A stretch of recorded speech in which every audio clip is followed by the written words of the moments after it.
സ്റ്റാറ്റിയിലെ correlation and regression എന്ന് പറയുന്ന ചാപ്റ്ററിനകത്തുനിന്ന് വളരെ ഈസി ആയിട്ട് ചോദിക്കുന്ന ബേസിക് ആയിട്ടുള്ള ഒരു ക്വസ്റ്റ്യൻ. ഓക്കെ, നമുക്കൊന്ന് ക്വസ്റ്റ്യൻ വായിച്ച് നോക്കാം.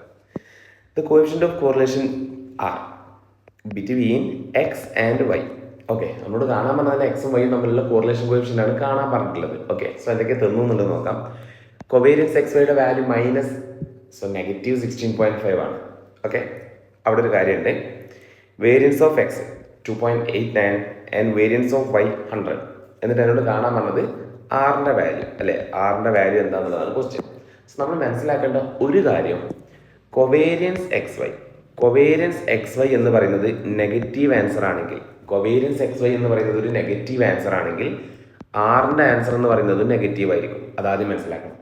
കൊവേരിയൻസ് എക്സ് വൈയുടെ വാല്യൂ പോസിറ്റീവ് ആണെങ്കിൽ ആറ് പോസിറ്റീവാണ്. കൊവേരിയൻസ് എക്സ് വൈയുടെ വാല്യൂ നെഗറ്റീവ് ആണെങ്കിൽ ആർ കോറിലേഷൻ കോഎഫിഷ്യന്റ് പോസിറ്റീവ് ആണെങ്കിൽ പോസിറ്റീവ്, നെഗറ്റീവ് ആണെങ്കിൽ നെഗറ്റീവ്. കൊവേരിയൻസ് എക്സ് വൈയുടെ വാല്യൂ 0 ആണെങ്കിൽ ആറും 0 ആണ്. അത് നമ്മൾ ആദ്യം മനസ്സിലാക്കണം അല്ലേ. അപ്പം അങ്ങനെ നോക്കുമ്പോൾ നമുക്ക് ഇവിടുന്ന് എന്ത് ചെയ്യാൻ പറ്റും, ഈ ഒരു ഓപ്ഷനും നമുക്ക് ക്യാൻസൽ ചെയ്യാൻ പറ്റും. ക്വസ്റ്റ്യൻ കാണുന്ന സമയത്ത്, ക്വസ്റ്റ്യൻ വായിക്കുന്ന സമയത്ത് നമ്മുടെ മൈൻഡിലോട്ട് വരേണ്ട ഒരു സംഗതിയാണ് കൊവേരിയൻസിന്റെ വാല്യൂ നെഗറ്റീവ് ആണെന്നുണ്ടെങ്കിൽ ആൻസർ ആറിന്റെ വാല്യൂ നെഗറ്റീവ് ആയിരിക്കും. സോ രണ്ട് ഓപ്ഷൻ അവിടെ ക്യാൻസൽ ആയി പോയി. മനസ്സിലായില്ലേ? ഇനി നമുക്ക് ബാക്കി രണ്ട് ഓപ്ഷൻ ഉണ്ട്, ചെയ്ത് നോക്കുന്നത് വേണം അല്ലേ. സോ അതിനൊരു ഇക്വേഷൻ ഉണ്ട്. എന്താ കാണാനുള്ള equation? R equal to covariance X Y divided by standard deviation of X into standard deviation of Y അല്ലേ. ഇതാണ് അതിൻ്റെ ഇക്വേഷൻ. സോ നമ്മൾ എന്ത് ചെയ്യണം? വാല്യൂസ് സബ്സ്റ്റിറ്റ്യൂട്ട് ചെയ്യണം. വാല്യൂസ് സബ്സ്റ്റിറ്റ്യൂട്ട് ചെയ്യുമ്പോൾ എനിക്ക് എന്ത് കിട്ടുക? R equal to covariance X വൈയുടെ സ്ഥാനത്ത് ഞാൻ -16.5 എന്ന് ഇട്ട് കൊടുത്തു, ഡിവൈഡഡ് ബൈ വേരിയൻസ് ഓഫ് എക്സും വേരിയൻസ് ഓഫ് വൈയും ആണ് നമുക്ക് തന്നത് അല്ലേ. സോ നമുക്ക് വേണ്ടത് അപ്പോൾ സ്റ്റാൻഡേർഡ് ഡീവിയേഷൻ എങ്ങനെ കാണാം? റൂട്ട് ഇട്ട് കൊടുക്കണം. സ്റ്റാറ്റിൽ പഠിക്കുന്നുണ്ട്. മീനിയം median mode measures of central tendency and dispersion എന്ന് പറയുന്ന പോർഷൻ പഠിക്കുന്നുണ്ട്. സ്റ്റാൻഡേർഡ് ഡീവിയേഷൻ സ്ക്വയർ ആണ് വേരിയൻസ്. അപ്പോൾ വേരിയൻസിന്റെ റൂട്ടാണ് സ്റ്റാൻഡേർഡ് ഡീവിയേഷൻ. അപ്പോൾ ഇവിടെ √2.89 വരും ഇൻറ്റു പിന്നെ സ്റ്റാൻഡേർഡ് ഡീവിയേഷൻ ഓഫ് വൈ എന്ന് പറയുമ്പോൾ √100 വരും ആണല്ലോ. സോ അടുത്ത സ്റ്റെപ്പിൽ നമുക്കിത് കംപ്ലീറ്റ് ചെയ്യണം.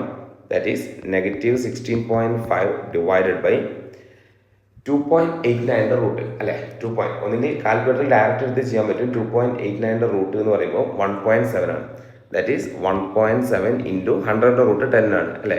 So R equal to calculator ഒറ്റ step 16.5 which means -16.5 divided by 1.7 divided by 10. So അത്രയും ചെയ്യുമ്പം എനിക്ക് കിട്ടുന്നത് 0.9705 സംതിങ് ഇങ്ങനെ ഒരു വാല്യൂ ആണ് അല്ലേ. സോ ഇതാണ് ആറിൻ്റെ ആൻസർ. സോ ഞാൻ ഓപ്ഷനിൽ പോയി നോക്കുന്ന സമയത്ത് -0.97 ഓപ്ഷൻ എ. ഇത്രയേ ഉള്ളൂ. ഓക്കെ, ക്വസ്റ്റ്യൻ വായിക്കുക, ക്വസ്റ്റ്യൻ്റെ മീനിങ് മനസ്സിലാക്കുക. രണ്ട് ഓപ്ഷൻസ് അവിടെ തന്നെ ക്യാൻസൽ ആയി പോയി. നേരെ മറിച്ച് ഇപ്പോൾ ക്വസ്റ്റ്യൻ ഓപ്ഷനിൽ തരുന്ന സമയത്ത് നമുക്ക് 4 ഓപ്ഷൻസ് തന്നില്ലേ.